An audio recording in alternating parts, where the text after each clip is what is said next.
اسی طرح سمود کی طرف ہم نے ان کے بھائی صالح کو بھیجا تھا۔ اس نے دعوت دی کہ میری قوم کے لوگوں، اللہ کی بندگی کرو، اس کے سوا تمہارا کوئی معبود نہیں ہے۔ تمہارے پاس تمہارے پروردگار کی طرف سے ایک واضح نشانی آ گئی ہے، یہ اللہ کی اونٹنی ہے تمہارے لیے نشانی کے طور پر، لہٰذا اس کو چھوڑ دو کہ اللہ کی زمین میں چرتی پھرے، اور کسی برے ارادے سے اس کو ہاتھ نہ لگانا، ورنہ ایک دردناک عذاب تمہیں آ پکڑے گا۔ یاد کرو جب قوم عاد کے بعد اللہ نے تمہیں بادشاہی دی اور زمین میں تمکن عطا فرمایا، تم اس کے میدانوں میں عالی شان محل بناتے اور پہاڑوں کو گھروں کی صورت میں تراش لیتے ہو۔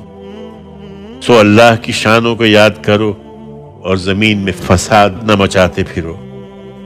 اس کی قوم کے بڑوں نے جو متکبر ہو چکے تھے، اپنی قوم کے ان زیر دستوں سے جو ایمان لے آئے تھے کہا، کیا تم سمجھتے ہو کہ صالح اپنے رب کا بھیجا ہوا ہے؟ انہوں نے جواب دیا، ہم تو اس پیغام کو مانتے ہیں جس کے ساتھ اسے بھیجا گیا ہے۔ اس پر ان متکبروں نے کہا، لیکن ہم اس کے منکر ہیں اس پر تم ایمان لے آئے ہو۔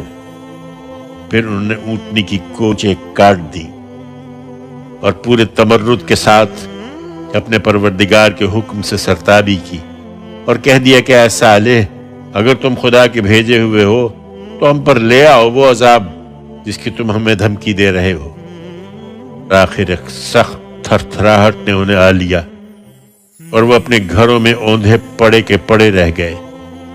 اس وقت صالح یہ کہتا ہوا انہیں چھوڑ کر چل دیا کہ میری قوم کے لوگوں، میں نے تو اپنے پروردگار کا پیغام تمہیں پہنچا دیا اور تمہاری بہت خیر خواہی کر دی، مگر تم خیر خواہوں کو پسند نہیں کرتے۔